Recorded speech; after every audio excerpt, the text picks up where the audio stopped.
नमस्कार दोस्तों, मैं नमन सिंह स्वागत करता हूं आपका इस शाला में। आज हम लोग संगीत भाग 4 के प्रश्नावली को तैयार करेंगे, हल करेंगे। आज उसकी जानकारी लेंगे अच्छे से और उससे जुड़े हुए आपस में जो भी प्रश्न होंगे, जो भी उत्तर होंगे, आज हम उनको जानने का प्रयास करेंगे।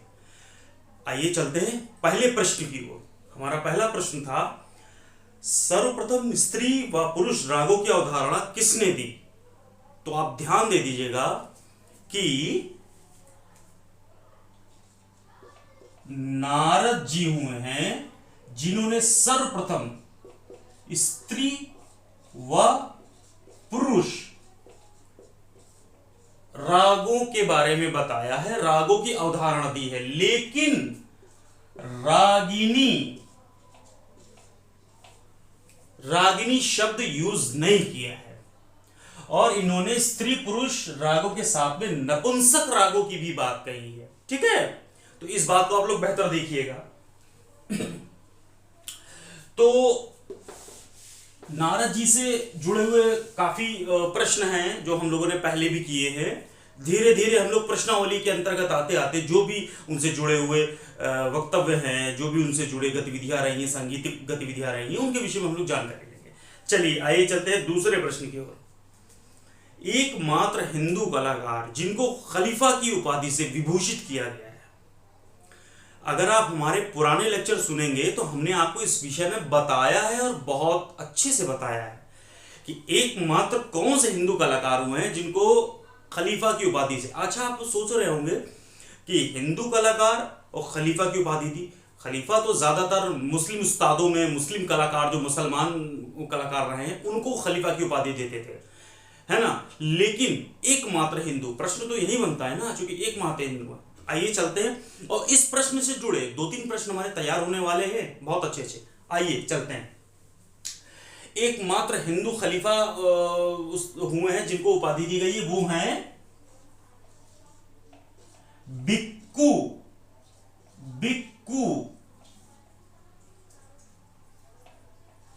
महाराज। ठीक है, और ये बिक्कू महाराज का कभी कभी लोग बोलते हैं विक्कू महाराज, विक्कू, है ना। और इनका वास्तविक नाम बोल देते हैं विक्रमादित्य।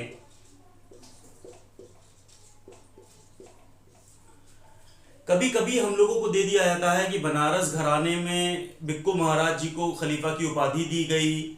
उनका वास्तविक नाम क्या है? बिक्कू महाराज का वास्तविक नाम क्या है? एकमात्र हिंदू कलाकार जिनको खलीफा की उपाधि दी गई ये, और इन्होंने मात्र 23 साल की उम्र में खलीफा की उपाधि ले ली थी। बड़े बहुत ही प्रकांड, बहुत ही प्रचंड तबलावादक थे और इनकी बहुमुखी प्रतिभा ऐसी थी। ये बनारस घराने के रहे हैं तबलावादक और ये पंडित दरगाही मिश्र जी के पुत्र रहे हैं और इन्होंने तबला तो बजाया, साथ में गायन के साथ में नृत्याचार की भी उपाधि इनके पास में थी। ये नृत्याचार भी थे, बहुत ही अच्छे कथक नृत्याचार थे और बहुत ही अच्छा सितार के साथ गायन करते थे। और अच्छी बात, ये कुश्ती पहलवानी भी बहुत ज्यादा करते थे, बहुत अच्छे से करते थे। बिक्कू महाराज या विक्कू महाराज। ठीक है, तो इनसे जुड़े कुछ ऐसे प्रश्न थे। आइए चलते हैं अगले प्रश्न की ओर। सप्तसुलादी तालों के रचयिता कौन है? सप्तसुलादी ताले मैंने आपको बताया कर्नाटक संगीत में प्राय यूज होती हैं ये सप्तसुलादी ताले, जो कि 7 उत्तरी ध्रुव मट्ट रूपक झंप त्रिपुट अट एक। ठीक है, तो ये जो रही है स्थिति, सप्तसुलादी ताले 7 होती हैं और जातियां 5 होती हैं। जातियों के आधार पर ये 35 ताले हो जाती हैं। ठीक है, ये 35 ताले हो जाती हैं। इनको विशेष रूप से आप समझिएगा बात को। और ये एक बड़ी अच्छी प्रश्नावली है, इसमें बहुत सारे प्रश्न बनते हैं। हमारे गायन वादन अवनद्य वाद्य के दोस्तों के लिए बहुत अच्छी प्रश्नावली है, तो इसके आगे हम बाद में चर्चा करेंगे। ठीक है, विस्तार से चर्चा करेंगे। चलिए आइए चलते हैं अगले प्रश्न की ओर। उत्पत्तिवाद किस विद्वान द्वारा प्रतिपादित किया है? ठीक है, ये जो उत्पत्तिवाद है, अभिव्यक्तिवाद है, अभिव्यंजनवाद है, ये जो रहे हैं ये नाट्य शास्त्र की टीकाओं से रिलेटेड रहे हैं। लेकिन चूंकि हमारे प्रश्नावली हमारी है कि उत्पत्तिवाद हमसे पूछा जा रहा है, तो उत्पत्तिवाद जो है वो है हमारे भट्ट लोल लट, भट्टलोल लट, जिन्होंने नाट्य शास्त्र की क्षणिक टीका भी की है अपने समर्थानुसार, अपने तरीके से, लेकिन जो वो बहुत वृहद टीका करी है, आपको बता दें अभिनव गुप्त जी ने सबसे बेहतर टीका की है। अगर अभिनव गुप्त जी ने टीका ना की होती नाट्य शास्त्र की, तो हमको ऐसा लगता है, हम सबको ऐसा लगना चाहिए कि आज हम नाट्य शास्त्र का स्वरूप पा ही ना पाते। ठीक है, तो ये उनकी टीका का एक मत है जो हमारा क्या कहलाता है, उत्पत्तिवाद। ठीक है, चलिए आइए चलते हैं हम लोग अगले प्रश्न की ओर। कानून सितार पुस्तक किसने लिखी है? कानून सितार, ठीक है, ऐसे बहुत सारी बुक रही है, कानून तबला ऐसे करके।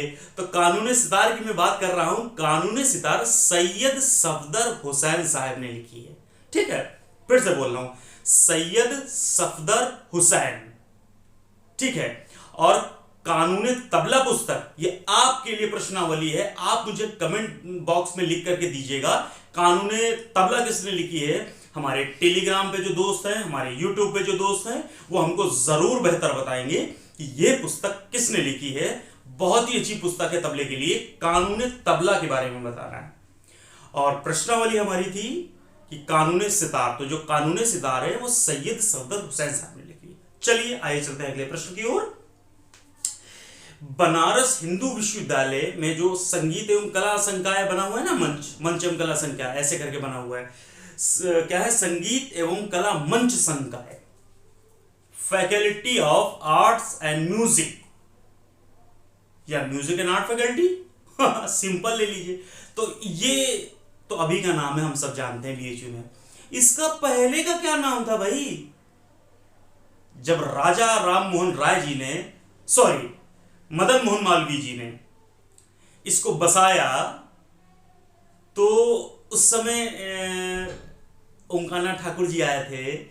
तो ओंकारनाथ ठाकुर जी ने जब ये म्यूजिक फैकल्टी बनी, और उन्हीं के नाम से एक सभागार है ओंकारनाथ ठाकुर सभागार, जो कि म्यूजिक फैकल्टी में बना है, बड़ा अच्छा सभागार है, जाइएगा तो आप लोग देखिएगा। तो उस फैकल्टी का नाम पुराना क्या है भाई? उस फैकल्टी का नाम मैं आपको बता रहा हूं, श्री कला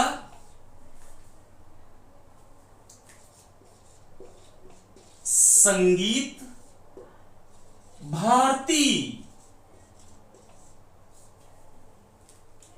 श्री कला संगीत भारती पुराना नाम था किसका?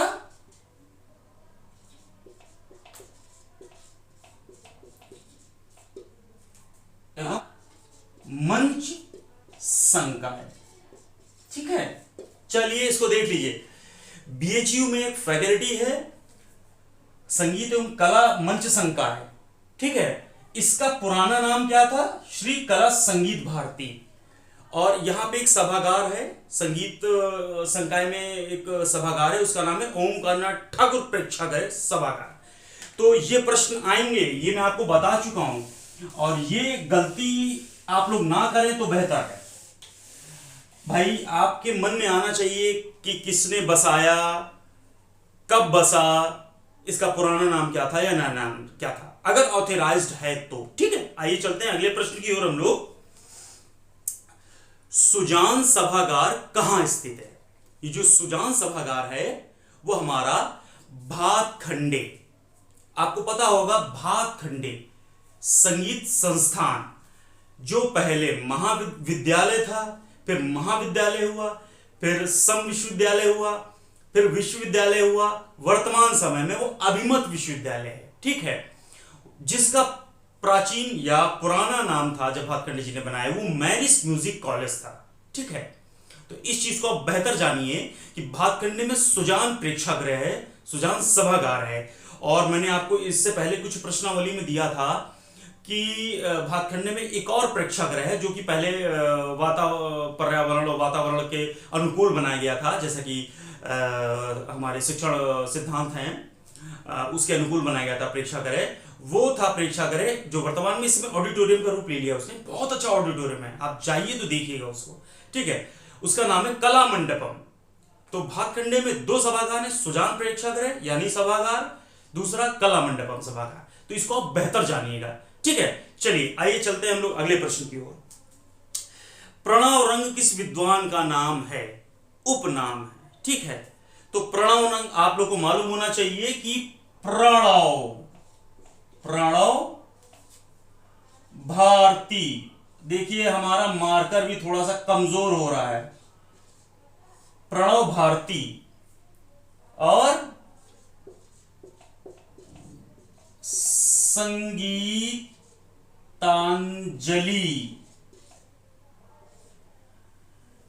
कौन है भाई? पंडित ओंकार जी, ओंकारनाथ ठाकुर जी। जी बिल्कुल सही कहा आपने, ओंकारनाथ ठाकुर जी। इन्होंने प्रणव भारती और संगीतांजलि लिखी, लेकिन प्रश्न हमने क्या बनाया? इनका उपनाम। उपनाम है प्रणव रंग। बात को समझने का प्रयास करेंगे तो आपको चीजें एक के बाद एक क्लियर होती जाएंगी। पंडित ओंकारनाथ ठाकुर जी, इनके 2 ग्रंथ हैं, प्रणव भारती, संगीतांजलि, और इनका उपनाम क्या है? प्रणव रंग। और आपको यह भी पता होगा सबसे पहले राष्ट्रगान गाया था इन्होंने, स्वर लिपि में बढ़िया से अच्छे से गाया था इन्होंने। और ओंकारनाथ ठाकुर जी का भारतीय संगीत में बहुत बड़ा योगदान है, जीवन भर रहेगा, जब तक के सृष्टि रहेगी तब तक उत्तर भारतीय संगीत या अन्य संगीत विधाओं में इनका योगदान बहुतायत माना जाएगा। आइए चलते हैं हम लोग अगले प्रश्न की ओर। श्रुति ज्ञान चक्रवर्ती की उपाधि किसको दी गई? श्रुति ज्ञान चक्रवर्ती की उपाधि पार्श्वदेव जी को दी गई, ठीक है। श्रुति ज्ञान चक्रवर्ती की उपाधि पार्श्वदेव जी को दी गई, जिनका ग्रंथ था संगीत समयसार। जी बिल्कुल, संगीत समयसार। पार्श्वदेव जी को श्रुति ज्ञान चक्रवर्ती की उपाधि दी गई, जिनका था संगीत समयसार। जी बिल्कुल। अगले प्रश्न पे चलते हैं हम लोग। भरत भाष्यम ग्रंथ या भरत भाष्य ग्रंथ, इसको दूसरे किस नाम से जानते हैं? ये वो वाले हृदय नारायण देव नहीं हैं, इनको समझिएगा। सरस्वती, अब यहां पे हृदय अलंकार कहां गया? हृदय नारायण देव कहां से आ गए? हृदय